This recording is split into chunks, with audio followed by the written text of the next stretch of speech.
Wah gila sih tadi ininya pidatonya Pak Presiden itu. Gimana kira-kira Om Sapas pandangannya? Saya hari ini tuh saya senang sekali. Dari semua pidato Presiden Prabowo Subianto, baru hari ini membuat saya itu semangat sekali hari ini. Kenapa tuh? Ya gimana nggak semangat? Saya sudah membayangkan pemain-pemain yang mafia-mafia tambang, pemanfaatan kawasan hutan, ya kan? Mafia ekspor impor itu pasti keringat dingin, Pak. Pidato kayak tadi itu, keringat dingin mereka. Jadi yang komen-komen negatif jangan-jangan itu bawaan mafia tambang lagi ya? Enggak, tadi itu kita lihat ya, pidatonya ini kan bagus banget gitu loh. Karena apa? Karena ini membela kepentingan rakyat sesuai dengan Undang-Undang 45 Om. Jadi pasal 33 Pak Presiden menegaskan di awal ya, bagaimana bumi, air dan kekayaan alam yang terkandung di dalamnya dikuasai oleh negara dan sebesar-besarnya dipergunakan untuk kemakmuran rakyat. Wah, bayangin Pak, sekarang semua ekspor sumber daya alam harus lewat BUMN. Kayaknya pusing lu punya bos-bos di Maluku Utara itu. Bagus kan? Jadi ya lumayan. Pokoknya kita usut semua itu. Nanti kita bisa bisik juga ke dalam kan. Nah ini orang, ya kan? Iya. Bagi yang pemain-pemain tambang ya kan. Bagus. Selain itu, tadi juga Pak Presiden tegas bener ya. Ya. Pikirannya pikiran kerakyatan banget ya, sosialis banget ya. Ya bagaimana kita nggak semangat tuh. Selama ini yang terjadi nih kan. Misalnya pemain-pemain mafia-mafia ekspor nih. Laporan ke negara itu 200, CPO-nya $200 misalnya. Nah, ketika mereka ekspor keluar, ternyata $700 kan? Waduh. Nah, selisihnya kemana? Siapa yang menikmati coba? Itu namanya komprador namanya kalau kata Pak Presiden. Tahu nggak komprador apa artinya? Komprador itu dia sebagai orang tengah yang berkepentingan terhadap orang-orang asing, tapi seolah-olah dia itu hanya mentingin dirinya sendiri tuh. Itulah. Nah itu yang disebut komprador tuh, nggak. Jadi intinya dia pengkhianat lah. Iyalah. Pengkhianat bangsa. Nah Pak Presiden itu tegas benar tuh di situ.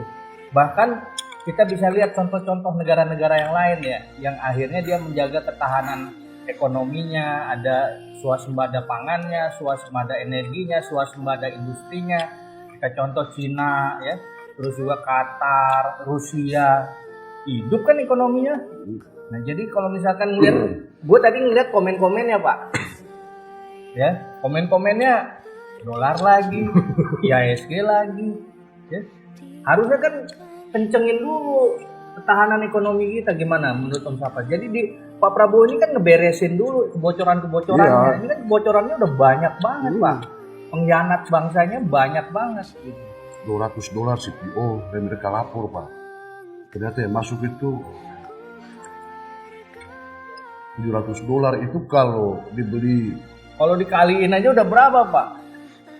Bayangin sekarang kalau misalkan rupiahnya katanya melemah, justru mereka seneng Pak. Kenapa? Karena selisih dolarnya memperbanyak uang di rupiahnya. Apalagi tadi di markup dari 200 tahu-tahu ternyata $700. Berarti udah $500 nih Pak. Habis itu dikaliin lagi sama nilai rupiahnya tambah besar lagi. Wah, sampai muncrat kita Pak gara-gara ngobrolin kapitalis ini Bang.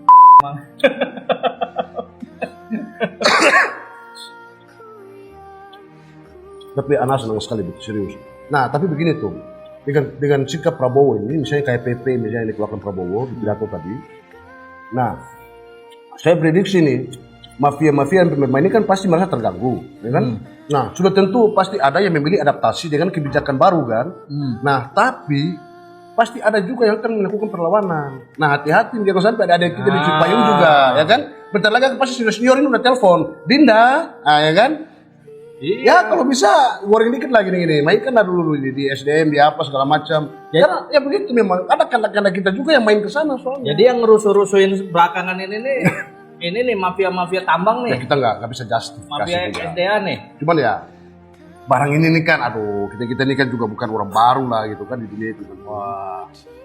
Jadi intinya yang rusuhin ini kan orang-orang yang pikirannya kapitalis. Ya Agustus tahun kemarin kan jelas tuh. Iya, rusuh sampai bakar-bakar apa segala macam. Iya. Nggak mungkin. Nggak ada kepentingannya nggak ada. Untuk bangsa Indonesia nggak ada. Yang ada rusuh aja. Rusuh aja.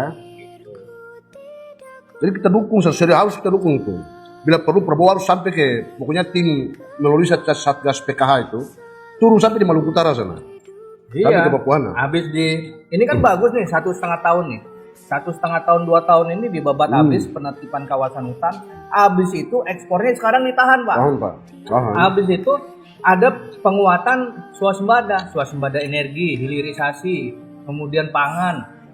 Bayangin kalau misal akhirnya petani-petani kita yang bisa ekspor langsung uangnya itu ke petani, nggak lewat komprador lagi itu kan. Nah itu yang kemudian hari ini yang lagi dikerjain sama Pak Harus. Presiden. Pokoknya petani nelayan naik kelas.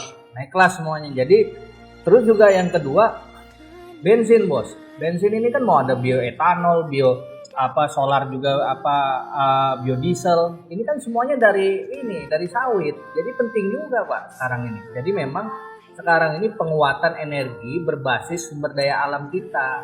Gitu loh. Nah, kalau kemarin-kemarin kita impor, sekarang udah mulai nih dibabas habis nih. Gitu. Jadi gimana Pak Sapas? Kira-kira Pak Presiden tadi. Tapi tadi ya, berarti banyak orang-orang yang memang Terganggu. mulai terganggu dan panas dingin nih. Jadi, wah, nanti keluar dari ini, investor keluar. Tadi cabut itu ke- Nah, kalau para mafia-mafia yang main di tambang dan hutan itu, kalau ibarat mereka nonton tuh video sampai selesai, mereka tuh nggak hanya keringat dingin, tapi orang Ternate bilang suar tomat pecah. Itu keringat tomat langsung keluar itu, Pak. Bukan lagi keringat dingin, tomat itu pasti terganggu tuh. Iya. Ya gimana? Negara ambil alih kendali nih.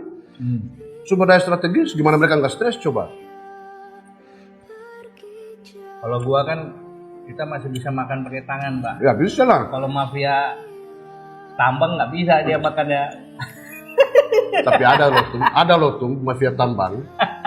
Ada tuh duit triliunan kan, tapi makannya itu cuma bubur dan ubi-ubian aja. Ya gimana? Jantung udah kena, asam lambung naik, ya gimana? Jadi dia duit investasi triliunan, tapi dia nggak bisa nikmati makanan, Pak. Pening. Asam lambung hantam, Gawat. Langsung tuh serang. jantung udah pasang cincin mau. Buzzer merah sama IASG langsung muncul semua ya kan. Wah, jadi lambungnya pusing, ada buzzer merah sama IASG yang muncul ya kan. Ya itu yang gawat emang. Aduh, kacau ini emang komprador memang semuanya nih. Jadi kita dukung terus ya Pak Kita dukung Presiden lah. ya. Ya udah kita dukung terus. Bukannya dukung. Pokoknya yang main tambang di Maluku, di Papua, kita bisik-bisik ke dalam. Ini orang Pak, ini. Yang dapat cuma 4.000 hektar, dia sikat hutan itu sampai 4.500 hektar. Jadi 500 hektar tuh dari mana? Nah gitu kan. Jadi Sikat. kalau untuk teman-teman aktivis apa nih pesannya nih Om Dapat? Ya kita jaga-jaga aja sehari 2 hari ke depan. Pasti ya mudah-mudahan nggak ada. Tapi dengan situasi tadi itu saya prediksi pasti ada gejolak. Oh, ada gejolak ya. Mereka ini udah puluhan tahun punya duit loh tuh. Tiba-tiba Menambang loh. tiba-tiba langsung diambil aset-asetnya, dinasionalisasikan. Wah. Tuh bayangkan, pilih makan mereka nih Gawat full ini. selama 10 tahun kan pilih makan Mending mereka. ini ya kan. Kok negara kok jadi kuat gini Iya. ya? Justru negara kuat itu sesuai dengan pasal 33 tadi. Itulah.